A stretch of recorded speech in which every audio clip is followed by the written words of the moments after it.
8 de la mañana, 14 minutos, lo escuchábamos, avanzamos en este ADN Hoy, partíamos temprano comentando la situación que se va a resolver o que va a empezar a ventilarse hoy en Arica, el juicio oral contra los gallegos, 38 imputados de alta peligrosidad, y de este y otros temas conversamos a esta hora con el ministro de Justicia, Luis Cordero, que está aquí en el estudio de ADN Hoy. ¿Cómo le va, ministro? Bienvenido. Buen día. Buen día. Gracias por estar aquí con nosotros, ministro. Buenos días. Ministro, en términos generales, ya para entrar después en el detalle, lo que significa el punto que marca el inicio de este juicio oral de los gallegos en Arica temprano, en un ratito más. Es un juicio muy importante, primero por la investigación que ha realizado el Ministerio Público, por las características que tiene. Es el juicio probablemente más importante que ha abordado temas de crimen organizado en Chile. El despliegue y la forma en que realizó la investigación el Ministerio Público creo que es bien notable. En la medida que avanza el juicio, creo que eso se va a notar con mucha... Va a ser muy explícito. Lo segundo es que ha puesto también en evidencia las medidas que dispone el Estado para poder segregar, aunque en distintas regiones, pero para poder segregar este tipo de personas. Y lo tercero, que también ha puesto en tensión y un mecanismo de solución lo que implicaba un juicio de estas características en términos de riesgo y por lo tanto la alternativa que se realice telemáticamente. Quiero quedarme, ministro, en lo de la segregación. Ya vamos a ir con el resto, pero lo de la segregación es una buena noticia. ¿Nos da cuenta de un Estado que respondió de buena manera o por el contrario nos da cuenta de un Estado que no estaba preparado para enfrentar una situación de crimen organizado como esta y que tuvo que llevar reos incluso a la cárcel de Puerto Montt? A ver, son varias consideraciones que, por cierto, responden a distintos enfoques. Chile ha desarrollado desde mediados del 2000 un plan de infraestructura, esto sobre todo en cárceles nuevas, en cárceles concesionadas, que permite la segregación en celdas de alta y máxima seguridad. Sí, Chile habilitó nuevamente un establecimiento de máxima seguridad en la ciudad de Santiago, con una capacidad bien significativa. Lo que hay es que la segregación no solo la tiene que usted realizar al interior de establecimientos, sino que por razones obvias también la tiene que distribuir en distintos lugares. Esto no es una novedad solo de Chile, sucede en otras partes. La particularidad nuestra es que somos un país muy extenso, sí, claro, muy largo. Por lo tanto la distribución toma muchos kilómetros. Yo creo que eso es en el entendido que el Ministerio Público disponía de un sistema penitenciario para poder hacer eso y que le pudiera dar tranquilidad. Y lo otro que... o sea, ¿es un valor de nuestro sistema penitenciario? Yo creo que sí es un valor. Por cierto, lo que nosotros tenemos que pensar es lo que viene hacia adelante, ¿no? Es cierto que la situación de organizaciones criminales en términos en su expresión de respecto a determinado tipo de delitos, sobre todo esos delitos más violentos que el país no tenía, como por ejemplo el sicariato, ¿no? O las formas en que funcionan en red, porque las organizaciones criminales son organizaciones que funcionan en red, son verdaderas transnacionales además, por eso no es cualquier crimen organizado, son organizaciones criminales de carácter transnacional, que han implicado un desafío al Ministerio Público en términos de investigación, a las policías en la manera de llevar a cabo esta, y por cierto al sistema penitenciario en esos términos también, a la forma en cómo se comparte información al interior del Estado, porque son organizaciones transnacionales que funcionan en red, que enfrentan a estados nacionales, además segmentados sectorialmente. Entonces, es un desafío para el funcionamiento estatal que es bien interesante observar cómo el Estado se va adaptando a eso también. Ministro, y desde el punto de vista de una reflexión, además que recoja los sentires de la gente en Arica ha estado bien asustada con este juicio. Sí, pues. Hay una suerte de, no sé si llega a los niveles de psicosis, pero hay una preocupación muy profunda en los habitantes de Arica, los vecinos, los comerciantes, en fin, los que han sufrido además el embate del crimen organizado a través de los gallegos allá. Y hay una sensación que si uno empieza a sumar cosas, da cuenta de una especie de miedo más o menos extendido. Por ejemplo, en Gendarmería.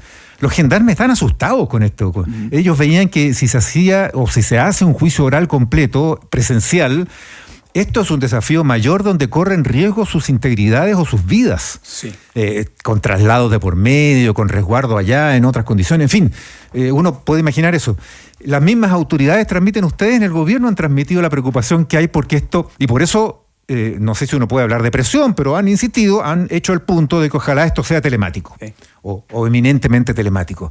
Pucha, desde la reflexión, esto nos da cuenta de un Estado débil que tiene que arrodillarse ante un crimen organizado, porque no podemos hacer un juicio contra un culpable en uno de los juicios. ¿Qué va a pasar cuando vengan los juicios a otras bandas del Tren de Aragua o a los choneros que también ahora parece que están por acá? O a los... Nos planteaba la fiscal de Iquique, de hecho, Claro. directamente hablaba de peligroso. A esa reflexión quiero ir. Yo quiero responder su reflexión con lo siguiente. A ver. En otros países del mundo estos juicios no se pueden hacer. En otros países del mundo las organizaciones criminales de hecho actúan desde fuera cometiendo verdaderos atentados para que no se ejecuten. Chile lo está llevando a cabo. Yo miraría el vaso medio lleno. Ajá. ¿Ok? Los gendarmes, no es que los gendarmes tengan temor. Lo que Gendarmería ha hecho es un conjunto de informes para reportar a los jueces y a las autoridades los riesgos que implica. Los riesgos que implica desde el punto de vista del traslado, desde el punto de vista de la custodia. Para el equipo del Servicio de Operaciones Especiales de Gendarmería es un problema. En términos concretos, un traslado de esa característica implicaba sacar 40 funcionarios especialistas por lo demás.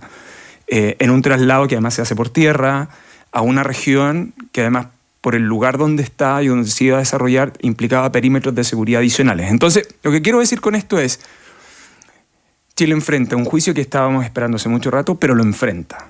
Segundo, el Ministerio Público está actuando directamente. Tercero, existe agendamiento, este juicio se va a desarrollar. Esta idea de que se pudiera desarrollar presencial implicó que todas las instituciones impugnaran la decisión y por lo tanto, al acoger la orden de innovar, la Corte Suprema nos lleva a que la discusión comience o el juicio comience más allá de las incidencias que puedan comenzar hoy día al inicio de la audiencia. Entonces yo miraría esa parte. Ahora, lo que pasa es que no significa que no estemos frente a una situación desafiada. Los temas de organizaciones criminales en el mundo, incluso en los países de referencia nuestra, que tienen sistemas de organización e inteligencia mucho más sofisticados que los nuestros, están enfrentando situaciones similares. El aumento de violencia, por ejemplo, en Suecia, en Bélgica, en Países Bajos, por juicios a organizaciones criminales, es un buen ejemplo. Entonces yo me quedaría con que, pese a toda la autocrítica que nosotros tenemos, no tenemos que perder de perspectiva que hemos tenido capacidad de reacción institucional. Ministro, lo que sí quiero decir es lo siguiente. Respecto a los vecinos de Arica, es correcto su temor por una razón muy simple, porque es un juicio de gran envergadura en una ciudad que, para efecto de que se lleve el juicio con medidas de seguridad adecuadas, implica inmovilizar esencialmente el centro de la ciudad. Sí. Entonces, es muy razonable que los vecinos... En el Congreso se han generado dos tipos de discusiones, y con esto termino. La primera, que la regla de juicios telemáticos en caso de seguridad sea muy explícita, y eso está en un proyecto que está en comisión mixta a punto de salir. Y lo segundo, que en juicios de esa envergadura las jurisdicciones que los reciban no necesariamente sean las originales. No por un tema de seguridad, sino un tema de capacidad. Un juicio de esa característica. La logística es muy compleja. Claro. Y sobre todo en un país, sobre todo en un país como el nuestro, que es muy extenso. Y donde además... Podemos imaginarnos las caravanas de traslado por el desierto por miles de kilómetros. Y con una particularidad. Gendarmería no tiene posibilidad de traslado aéreo. No, claro, por eso. Ya, claro. Entonces, bueno, está bien, con todas las razones, pero de alguna forma ya, esa era la reflexión que buscaba. Porque usted cuando dice, ministro, que en otros países una cosa como esta ni siquiera se hace, normalmente en países de referencia para nosotros, ¿a qué se refiere? En países de nuestra región. Ya. O sea, en América Latina ha sido... ¿No se ha juzgado una banda con esta envergadura? Hemos tenido traslados interrumpidos por bandas criminales. Claro. ¿No? Y esto es porque judicialmente no se puede. Es decir, esto no se podría dividir en que a cada uno, esto es una pregunta ya del ego ignorante, pero que mucha gente nos la ha hecho estos días. ¿Y por qué no juzgan a cada uno por separado, en otra ciudad, en otro momento? Porque las responsabilidades penales son individuales y cada uno tiene que responder por sus delitos, o por ser una asociación tiene que ser todo de una. Porque esto, la legislación descansa y todo lo que hemos avanzado en la investigación, que es un delito o un grupo de delitos cometidos por la misma organización criminal. Por lo tanto... No hay vuelta con eso. Y no solo no hay vuelta, es la forma más eficaz de producir ese juzgamiento, en el fondo. Ya, ministro, estamos conversando con el ministro de Justicia, Luis Cordero, aquí en ADN hoy a propósito de las cárceles, a propósito de lo que muestra y no muestra nuestro sistema carcelario. Lo que sí muestra es una sobrepoblación de la que hemos dado cuenta infinitas veces, que además avanza a un ritmo que nadie quisiera, versus el ritmo de la construcción de cárceles, que es bastante más lento. En la última semana ha hecho noticia este oficio que usted le pide a Gendarmería para que se informe a jueces y fiscales de la situación de esa sobrepoblación en las cárceles. Y recibe una respuesta del Ministerio Público, de los magistrados también, que es intervención, como que aquí se está interviniendo de alguna manera en las decisiones que el Poder Judicial tiene que tomar. Ni hablar de las reacciones a nivel parlamentario, ¿no? Que hablan derechamente que el gobierno está buscando intervenir en el Poder Judicial de la misma Corte Suprema, que también lo vio en el Pleno. Yo entiendo que eso es trascendidos de una nota del Mercurio. No, hasta ahora no tengo una información oficial de la Corte Suprema. Ya, pero ¿le sorprende la respuesta o era más o menos esperable que cualquier persona le diga al ministro, a ver, ministro, las decisiones de prisión preventiva se toman en base a méritos y no en base a si una cárcel tiene más o menos presos? Lo que me sorprende son opiniones de estas características de personas que debieran ser informadas de lo que está pasando en otras partes del mundo. ¿Quiénes? En general, yo a esto le atribuyo todo líder de opinión, incluso quienes forman parte de organizaciones gremiales, más o menos debieran estar en antecedentes. Mire, yo lo resumo, el oficio lo que hace es simplemente informar a jueces y fiscales sobre la capacidad del sistema penitenciario, el tipo, el ingreso de personas y cómo están desagregadas. De hecho, podríamos luego ver los detalles de esa desagregación. Y en tercer lugar, las obras proyectadas para la ampliación, porque nosotros estamos trabajando en un plan de ampliaciones en penales existentes y en otros penales nuevos. Una de las características problemáticas de la sobrepoblación penal, y sobre todo la sobrepoblación penal crónica, cuando comienza de 150% hacia arriba, es termina por conspirar contra los propios propósitos que tiene usted del sistema penitenciario, que es seguridad por un lado, y por el otro, reinserción. En el mes de marzo, la relatora de Naciones Unidas, Alice Hill, emitió su informe, que es la recomendación sobre las mejores prácticas en materia penitenciaria, que esto es relativamente conocido. Y una de las mejores prácticas es informar a todos los actores del sistema de enjuiciamiento criminal sobre la capacidad del sistema penitenciario. A los fiscales les importa mucho, entre otras cosas, para saber si van a lograr segregación efectiva.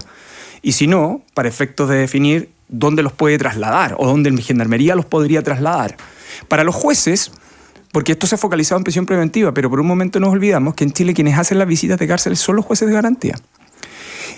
Después de la pandemia, la explosión de aumento de prisión preventiva, no solo en Chile, sino que en el mundo, es muy relevante.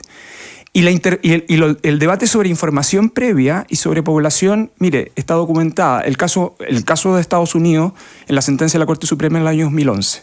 En el caso italiano, en el año 2013, por una sentencia de la Corte Interamericana. En el caso del sistema interamericano, la Corte Interamericana a Brasil, en el caso Curado, el año 2018, le obligó a adoptar decisiones para tomar medidas contra la población. Y fíjese, y solo quiero ejemplificar con lo siguiente. En el Reino Unido, en noviembre del 2022, el ministro de Justicia compareció al Parlamento diciendo que no tenía capacidad. Y lo que tuvo que pedir es autorización para ocupar las celdas policiales. El 2023, los jueces de las cortes de apelaciones, de algunas cortes de apelaciones británicas, tomaron la decisión que penas cortas no se cumplieran efectivamente porque en rigor iban a ingresar a un establecimiento penal sobrepoblado. Lo que quiero decir con esto... O sea, usar los calabozos, las comisarías. O sea, 500 calabozos de comisaría. Entonces, ¿qué es lo que quiero decir con esto? Entregar información, yo de hecho me sorprendí en términos de decir, bueno, ¿qué problema hay en entregar los datos desagregados? Porque la composición condenado, prisión preventiva, es muy distinta. Y termino con este dato porque hoy día tenemos una sobrepoblación que está llegando a cerca del 130%. Nosotros hoy tenemos la población, estamos superando la población, es la mayor población penal que el país nunca ha tenido. ¿Okay? El periodo previo que tuvo esta sobrepoblación, 1.000, 2.000 menos, fue el presidente, el año 2010, bajo la administración del presidente Sebastián Piñera, con 6.000 plazas menos nomás, pero enfrentó una situación muy crítica al presidente y el exministro Bulnes, que fue el incendio de San Miguel. ¿Y en qué terminamos? en una ley de indultos generales y en una ley que modificó la libertad condicional para ampliarla. Nosotros no debemos llegar a eso. Entonces, entregar información con ese propósito, dado este contexto, dadas estas recomendaciones en el mundo y lo que nos pasó el 2010, a mí la verdad es que me parece de responsabilidad. Sí. Ministro, ya, tiene todo el sentido cuando usted lo plantea así, pero hay una cuestión de fondo que también han hecho ver especialmente fiscales y magistrados, cuando han dicho, bueno, está bien, porque yo creo que nadie se niega a tener la información, pero se dice, ojo, aquí cuando estamos ante un sobrepoblamiento, una sobrepoblación de los recintos penales, se debe a que está fallando o ha sido superada la capacidad del Estado de prevenir el delito. Y esa es una responsabilidad que recae en el Ejecutivo, en sus ministerios vinculados a la seguridad, al sistema de persecución del delito y de prevención del delito. O sea, si hay gente que comete delitos porque no ha sido prevenido, y eso está aumentando las investigaciones, la persecución penal y por lo tanto los presos preventivos. Y la otra es que cuando hablamos de la sanción del delito, es decir, después de la prevención, cuando ya tenemos a los delincuentes y tenemos las formalizaciones y tenemos los juicios, bueno, hay presos preventivos y hay condenados que tienen que tener dónde ir, y eso significa recinto carcelario que tiene que hacer también el Estado, y el responsable de eso es el Ejecutivo, y en concreto usted, que es el Ministro de Justicia, bajo el cual depende del sistema carcelario. A mí me gustaría tener esa capacidad para construir bueno, hasta una vivienda social en ese tiempo. Pero... Claro, esto es plata, finalmente, esto es presupuesto del Estado, pero es el Ejecutivo el que tiene la responsabilidad de la prevención del delito, esto lo decían los jueces fundamentalmente, y es el Ejecutivo el que tiene que construir las cárceles. Mire, una de las cosas por las cuales proliferan las organizaciones criminales y el delito es cuando ven al Estado fraccionado. Entre los poderes, usted dice. La verdad, a mí me parece que en esto el Ejecutivo lo que ha hecho es recoger las mejores prácticas en el mundo, que es informar. Yo de verdad todavía sigo sorprendiéndome cuál es el problema de informar públicamente. Fíjese que yo he recibido en mi oficina a alcalde, la última, la Asociación de Municipalidades de Chile, que es la asociación de alcaldes más bien vinculada a la centroderecha, ellos pidiendo que en las reuniones de los comités de seguridad, Gendarmería pueda informar. Entonces quiero decir lo siguiente. El número de población penal atendida, pasamos de 120.000, porque todo esto me ha pasado en los últimos 24 meses, 120.000 a 140.000. El punto, sin embargo, es que las personas privadas de libertad han aumentado un 40% del sistema. Chile tiene una capacidad, sigue teniendo capacidad para 41.000 plazas, y pasamos de 39.000 a 54.000. Es un número completamente irracional. Lo segundo, yo no quiero entrar en una disputa con los jueces, pero lo que sí es evidente, no solo lo ha dicho el Ejecutivo, lo han dicho los especialistas, en Chile en el último tiempo hay un abuso de la prisión preventiva. O sea, aquí falta esa autocrítica. Yo creo que lo que falta, fíjese, así como las organizaciones criminales funcionan en red y deben ser abordadas en red, lo que uno tiene que hacer para abordar el tema penitenciario es entenderlo en esos términos. Porque lo que nosotros... En Chile se están entregando más prisiones preventivas de la que esto es un tema histórico. Pero entonces los jueces de los jueces y los fiscales, ¿hay falta una autocrítica en esa lógica? No, yo creo que lo que falta es mirar en términos más estratégicos nomás. Los jueces tienen que seguir haciendo su pega. Nadie les está pidiendo que no realicen lo que tengan que hacer, pero son los jueces los que van a la visita de cárcel. Resulta que cuando un juez va a la visita de cárcel y dice hay sobrepoblación y el país está pagando sobreprecio en cárceles concesionadas, yo prefiero que ese juez tenga esa información de antes, si no es ninguna ayer. Entonces, ¿cuánto estamos pagando sobre...? Que eso les importa, entre comillas, poco al lado de las consideraciones que la ley establece para otogar una prisión preventiva, y son súper claras: peligro para la seguridad de la sociedad, riesgo de fuga. Pero usted sabe que no es así. ¿En qué sentido? Todos sabemos que no es así, que la ley establece mecanismos de indicación y que tenemos márgenes de interpretación. Por eso, si hay exceso o no hay exceso, se hace sobre la base de las mismas reglas. Yo no quiero entrar en una disputa con ellos, porque esencialmente esta es una discusión que tenemos hace 20 años, la verdad. Entonces no tiene sentido entre... Sí, por lo mismo yo iba más bien a la responsabilidad del Ejecutivo, ministro. Lo que pasa es que porque finalmente cuando usted entrega la información o cuando instruye o pide para que Gendarmería entregue esta información, esa información revela una debilidad del Ejecutivo, ¿sí o no? Que es la incapacidad de prevenir el delito y la incapacidad de construir más cárceles. Detrás de su pregunta hay un juicio al Ejecutivo, como si el Ejecutivo pudiera a toda la plaza, como si fuera este Ejecutivo. Fue lo que plantearon los magistrados. Y lo que pasa es que a eso es lo que yo voy. O tenemos un diálogo cooperativo de comprensión, o tenemos, en verdad, una posición defensiva. Y yo creo que el Estado funciona en términos de que, entendiendo que cada uno tiene su rol, también asume ¿no? Una visión de comprensión. Tratar de comprender el fenómeno, yo de verdad todavía me sigo preguntando cuál es el problema de conocer la información. Ahora, vuelvo sobre esto. El sistema de número de plazas que tiene el país hoy día y que el presidente anunció el año pasado, que van a terminar siendo entre reparaciones y nuevas plazas 12.000, van a quedar algunas inauguradas en esta administración y otras en administraciones siguientes. Y algunas de las plazas de las cárceles más relevantes que estamos inaugurando, la ampliación del Manzano, que hicimos ahora, o la cárcel de La Laguna en Talca, que son para 2.500 personas privadas de libertad aproximadamente, son en verdad cárceles que vienen hace 12 años. ¿Ok? Entonces, usted sabe que cuando se inició el plan de concesiones para los 4 grupos de cárceles en Chile durante la administración del presidente Lagos, que se sigue administrando hasta hoy, ¿para cuántas plazas era eso? 12.000 plazas. Entonces, yo de verdad creo que es responsabilidad de todos comprender el fenómeno, porque entre otras cosas, lo que dice el oficio es que a los jueces se les informe también cuáles son la ampliación proyectada para ese lugar.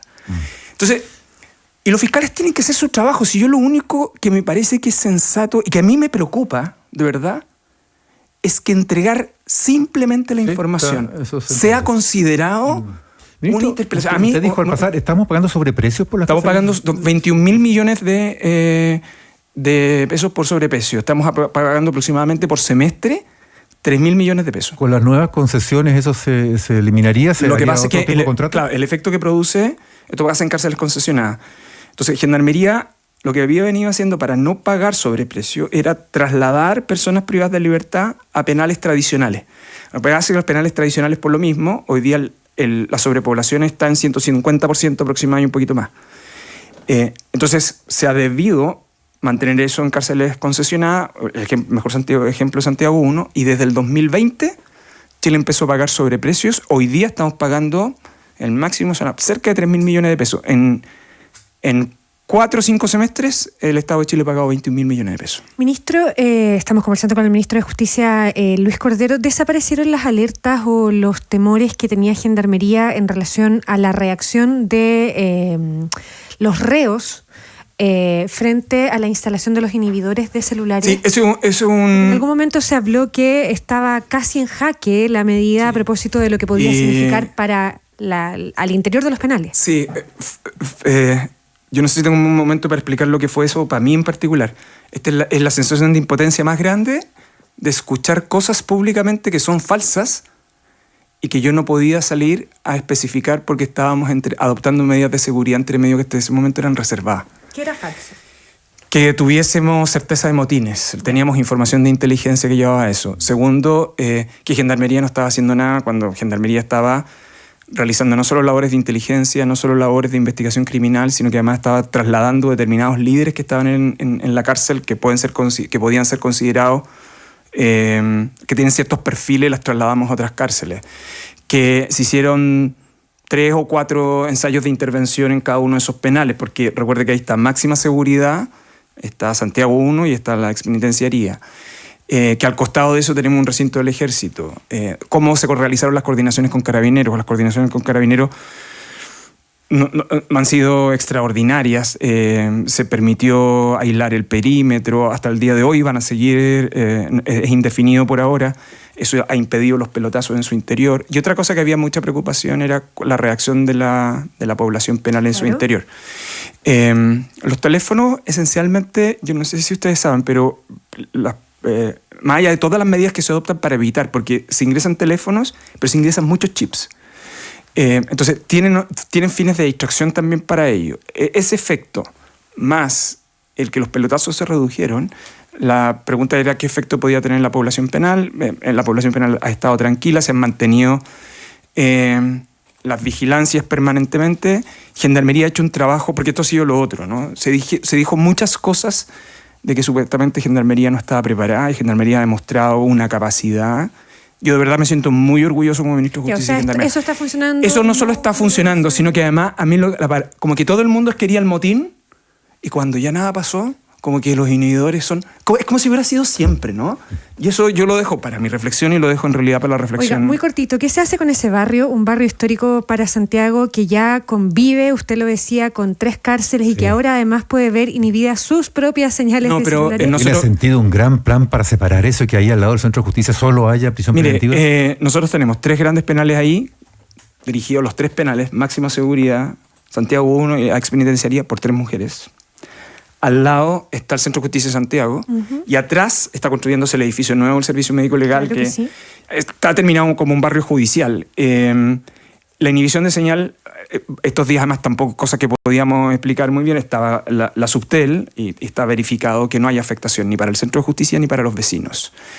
Es un barrio patrimonial. Hay una nota de Ana María Sangüesa que es muy interesante. Como es el barrio de Santiago de Chile, donde hay 4 cárceles y se intenta bloquear los celulares de los presos. Y luego además tiene un pequeño recinto del ejército ahí, ¿no? Es una buena interrogante desde el punto de vista urbano. Pero se les va a inhibir. Y de futuro. Es que la señal... esta tecnología no está en América Latina y la señal es la inhibición dentro del recinto, no tiene impacto fuera. Ya, perfecto. Y además podemos saber en qué lugar está cada teléfono, lo cual es otra cosa importante. Ya, pues, ministro de Justicia, Luis Cordero, gracias por venir a ADN hoy. No, por favor, muchas gracias. Que le vaya muy bien. Una próxima, buenos días.